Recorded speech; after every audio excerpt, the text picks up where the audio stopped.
ini adalah yang terpenting. Jadi mau menterinya siapapun, mau presidennya siapapun, guru-guru penggerak ini akan menjadi kepala sekolah dan mereka akan meneruskan gerakan Merdeka Belajar apapun kebijakannya. Jadi ini salah satu inisiatif terpenting. Guru penggerak yaitu salah satu program terpenting dalam Merdeka Belajar. Ini adalah program intensif 9 bulan seleksi dan pelatihan guru-guru kita yang pemikirannya difokuskan kepada kreativitas dan juga kepada keterpihakan kepada siswa. Objektif daripada program ini adalah untuk melatih calon-calon pemimpin masa depan satuan pendidikan kita. Jadinya ini adalah kebijakan untuk mendukung akselerasi guru-guru penggerak ini masuk ke dalam posisi-posisi kepemimpinan, yaitu kepala sekolah. Itu adalah objektifnya. Silakan Mas Iwan untuk menjelaskan detailnya. Terima kasih Mas Menteri. Saya melanjutkan menambahkan informasi terkait dengan pengangkatan kepala sekolah atau persyaratan menjadi kepala sekolah yang saat ini sudah ada regulasi baru yang kita terbitkan, yaitu Permendikbudristek nomor 40 tahun 2021.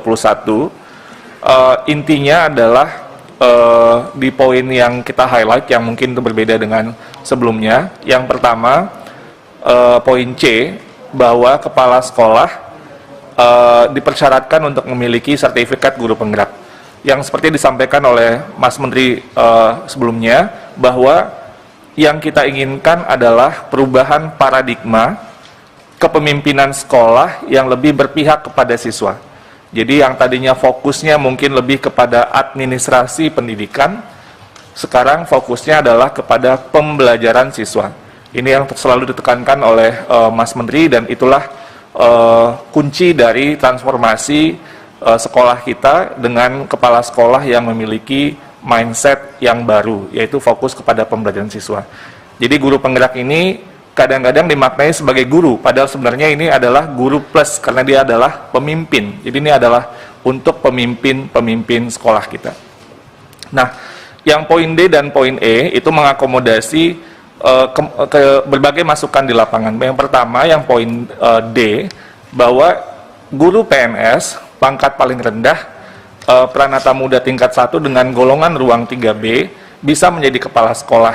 Dan ini adalah pertama, kita melihat bahwa banyak sekali calon-calon pemimpin yang usianya mungkin masih muda dengan jenjang yang jabatannya mungkin masih belum tinggi, tapi sudah memiliki sebuah kompetensi yang baik dan bisa secara dinamis melakukan kreativitas, inovasi di sekolah-sekolah, dan ini bisa kita akomodasi. Selain itu juga di daerah-daerah yang sulit, yang kita tahu banyak daerah yang juga tidak ada kepala sekolah karena daerah-daerah tersebut sulit akses dan segala macam, ini lebih memungkinkan bagi mereka, memudahkan untuk mengangkat gurunya menjadi kepala sekolah. Jadi tidak perlu harus sampai golongan yang terlalu tinggi, selama mereka memiliki kompetensi yang kita kunci melalui program pendidikan guru penggerak. Jadi sertifikat guru penggerak sebagai kuncinya.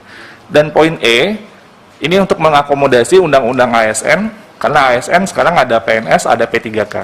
Kita membuka kesempatan juga kepada guru P3K yang memiliki jenjang jabatan guru ahli pertama bisa menjadi kepala sekolah.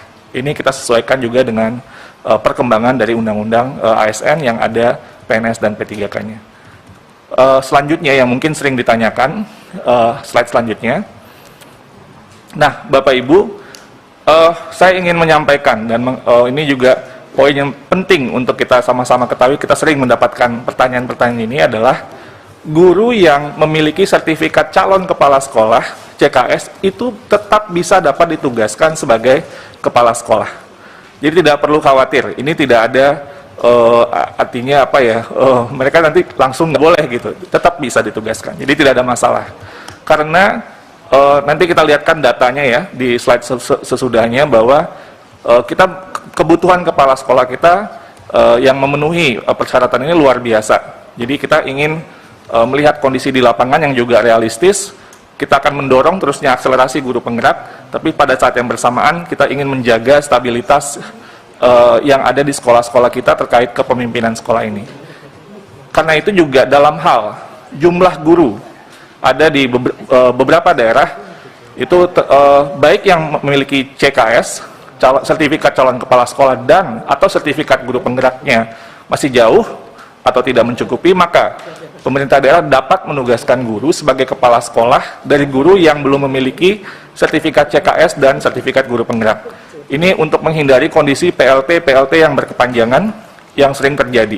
Jadi ini boleh temporer, dan ini tapi tetap kita ditegaskan lagi bahwa penugasan guru sebagai yang dimaksud di poin di atas itu dilakukan sampai adanya guru yang memiliki sertifikat guru penggerak. Jadi kita akan terus akselerasi program guru penggerak, tapi pada saat yang bersamaan kita tahu kondisi di lapangan ini banyak PLT atau yang tidak ke kelas sekolah. Jadi yang CKS oke, bisa, dan untuk guru yang tidak CKS dan tidak sertifikat pun kalau dipercaya oleh Pemda boleh untuk 1 periode selama masa transisi ini. Jadi ini untuk menjaga stabilitas, nanti PLT-nya berkelanjutan, PLT 6 bulan tambah lagi nanti diganti lagi terus.